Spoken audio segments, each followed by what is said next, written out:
Hello students, प्यारे बच्चों। आज का आपका टॉपिक है मांग की लोच को प्रभावित करने वाले कारक, factors affecting price elasticity of demand.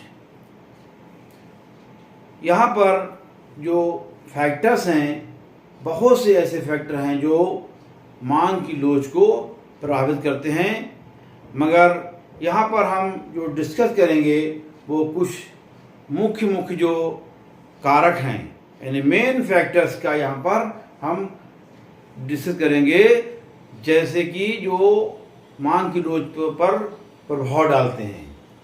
इसमें मुख्य कौन से हैं? जैसे वस्तु विशेष की प्रकृति, यानी वस्तु जो है उसकी प्रकृति क्या है, वस्तु का टिकाऊपन, वस्तु की कीमत, वस्तु की समय अवधि, वस्तु के विविध प्रयोग और समाज में धन का वितरण और उपभोक्ता की प्रकृति। ये कुछ जो मुख्य कारक हैं जिनसे मांग की लोच प्रभावित होती है। तो हम यहाँ पर उन कारकों का यहाँ पर के बारे में जानेंगे। तो सबसे पहला है वस्तु विशेष की प्रकृति। नंबर 1,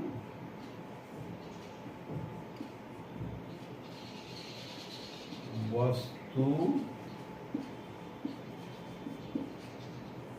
विशेष की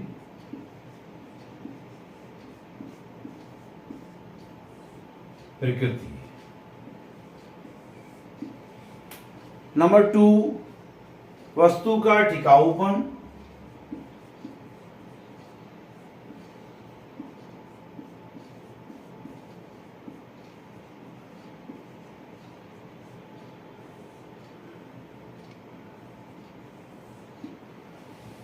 नंबर 3, वस्तु की कीमत।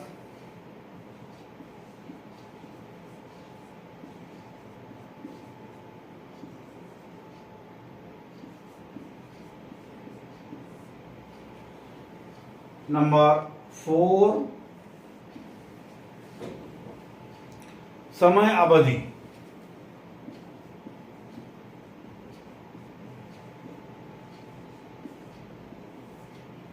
नंबर 5, वस्तु के विविध प्रयोग।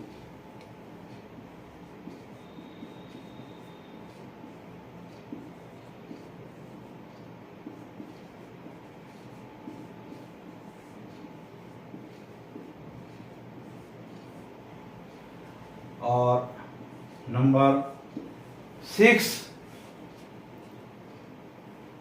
समाज में धन का वितरण।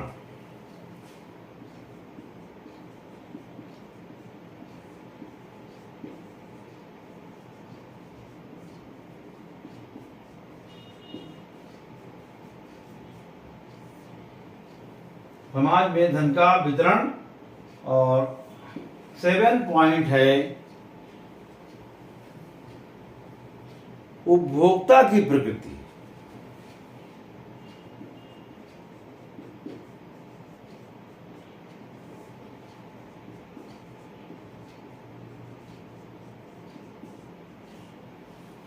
तो ये कुछ पॉइंट्स हैं जिनके हम अभी इनके बारे में सीखेंगे, जानकारी हासिल करेंगे कि जो कौन कौन से वो कारक हैं जो वस्तु की मांग की लोच को प्रभावित करते हैं। सबसे पहला, वस्तु विशेष की प्रकृति। ये क्या होता है कि वस्तु विशेष की प्रकृति उसकी मांग की लोच को अत्यधिक मात्रा में प्रभावित करती है।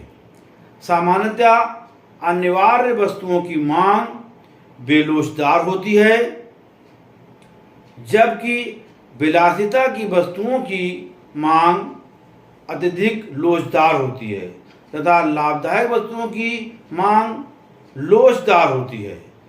जैसे अन्न यानी अनाज, नमक आदि वस्तुएं अनिवार्य होने के कारण इनकी मांग बेलोचदार, दूध व फल आवश्यक वस्तु होने के कारण या इसमें जो है आरामदायक वस्तु होने के कारण इनकी मांग लोचदार होती है। ये वस्तु विशेष की प्रकृति पर निर्भर करता है कि उसकी कैसी प्रकृति है, उसकी क्या आवश्यकता है उपभोक्ता के लिए, उस पर ये लोच, मांग की लोच डिपेंड करती है। उसके बाद दूसरा पॉइंट है वस्तु का टिकाऊपन। वस्तु के टिकाऊपन के आधार पर भी मांग की लोच प्रभावित करेगी। जैसे कोई वस्तु बहुत टिकाऊ यानी कि एक बार खरीद लेता है उपभोक्ता तो उसको जो है काफ़ी दिनों तक वो चलती है, तो ये इस पे भी मांग लोच जो है प्रभावित करेगी। टिकाऊ वस्तुएं जैसे टीवी, फर्नीचर, फ्रिज आदि को एक बार खरीदने के पश्चात व्यक्ति वर्षों तक इन्हें दोबारा नहीं खरीदते, अतः ऐसी वस्तुओं की मांग कम लोचदार होती है। ये हो गया वस्तु की टिकाऊपन, ये भी प्रभावित करेगा। नंबर 3 है वस्तु की कीमत।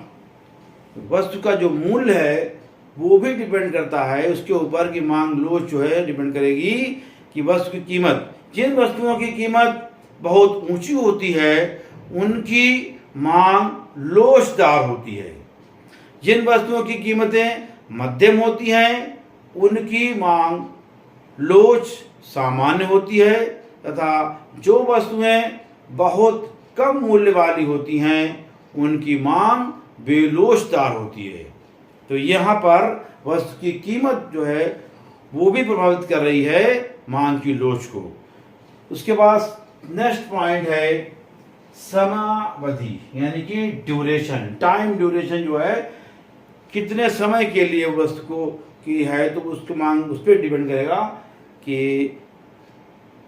अल्पकाल एवं दीर्घकाल। वस्तु की मांग की दीर्घता समय पर भी निर्भर करती है। प्रायः अल्पकाल में वस्तुओं की मात्रा बेलोचदार होती है। अगर हम अल्पकाल कम समय के लिए वो वहाँ पर वस्तुओं की मांग जो होगी वो बेलोचदार होती है। इसके विपरीत दीर्घकाल में मांग लोचदार होती है। ये अवधारणा प्रोफेसर मार्शल ने इस अवधारणा को प्रतिपादित किया।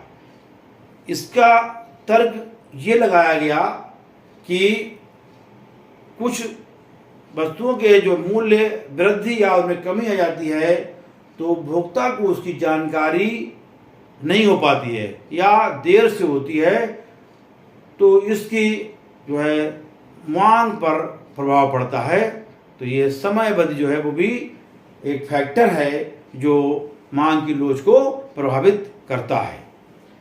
नेक्स्ट पॉइंट वस्तु के विविध प्रयोग। अगर कोई वस्तु ऐसी है इसके कई जगह इसका प्रयोग होता है यानी कई रूपों में उसका प्रयोग होता है तो उसका भी मांग की लोच पर प्रभाव पड़ेगा। इसमें क्या है, एक वस्तु के लिए कि जितने अत्यधिक प्रयोग होते हैं वस्तु की मांग उतनी ही अधिक लोचदार होती है। उदाहरण के तौर पर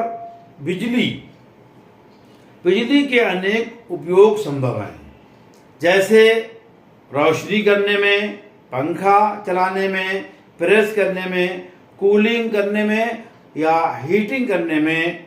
इन सब में जो है बिजली का, इलेक्ट्रिसिटी का प्रयोग होता है।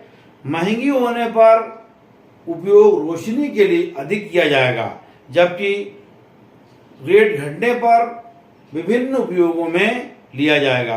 यानी कि अगर बिजली के रेट्स जो हैं अगर ऊंचे रेट्स होंगे तो इसका जो ज़रूरी चीज़ें हैं जैसे रोशनी के लिए उसका उपयोग ज़्यादा किया जाएगा, और अगर उसके रेट्स कम हैं तो उसको जो है अन्य जगहों पर भी उसका यूज़ होगा, प्रयोग होगा। तो ये इसकी मांग डिपेंड करेगी कि विविध प्रयोग उस वस्तु के कहाँ कहाँ उसका प्रयोग हो रहा है, उपयोग हो रहा है। तो इसका सबसे अच्छा उदाहरण इलेक्ट्रिसिटी, बिजली है, विद्युत है, जिससे हम अनेक प्रयोगों में लाते हैं।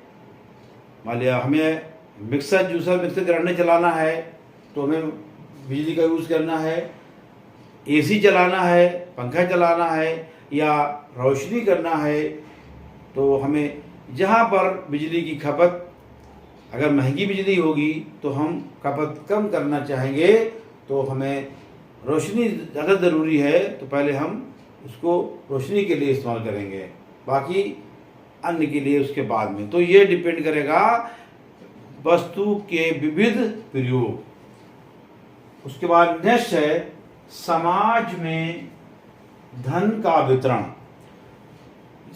धन का वितरण जो है वो भी लोच को प्रभावित करता है। अगर धन कम होगा उपभोक्ता के पास तो उसको प्रभावित तो करेगा, और धन अगर अधिक होगा तो ये प्रभावित करेगा। तो समाज में धन का वितरण जो है वो समान वितरण होने पर अधिकांश वस्तुओं की मांग लोचदार होती है। इसके विपरीत धन का असमान वितरण होने पर वस्तु की मांग लोचदार होती है। तो ये इस पर डिपेंड करेगा समाज में वितरण कैसा है, समान वितरण है या असमान वितरण है। उसके बाद नेक्स्ट पॉइंट है उपभोक्ता की प्रकृति। जो कंज्यूमर है उसका नेचर क्या है, उसकी प्रकृति क्या है, यानी कि वो किस तरह की वस्तुएं पसंद करता है। जैसे कोई उपभोक्ता ऐसा है जो गुटखा, बीड़ी वगैरह का यूज़ करता है, तो उस पर क्या होता है कि वो उसका आदी हो गया है। अगर उसके रेट्स बढ़ जाएं, उसके मूल्य वृद्धि हो जाए, उसके बावजूद भी उसकी मांग में कमी नहीं होती है। तो ये भी उपभोक्ता की प्रकृति जो है उस पर ये लोच डिपेंड करेगी। आदत के कारण भी मांग की लोच प्रभावित होती है। जैसे गुटखा, शराब, सुपारी ये आदि जो है इनका सेवन करने वाला उपभोक्ता जो है वो मूल्य वृद्धि होने पर भी उनका उपयोग करेगा, यानी मांग में उसके कोई कमी नहीं आएगी। तो ये मांग की लोच को भी प्रभावित करेगा। प्यारे बच्चों, आज की इस वीडियो में इतना ही। आज आपने सीखा कि मांग की लोच को कौन कौन से वो कारक हैं जो मांग की लोच को प्रभावित करते हैं। उम्मीद है आपके समझ में ये टॉपिक आ गया होगा। Thank you, take care.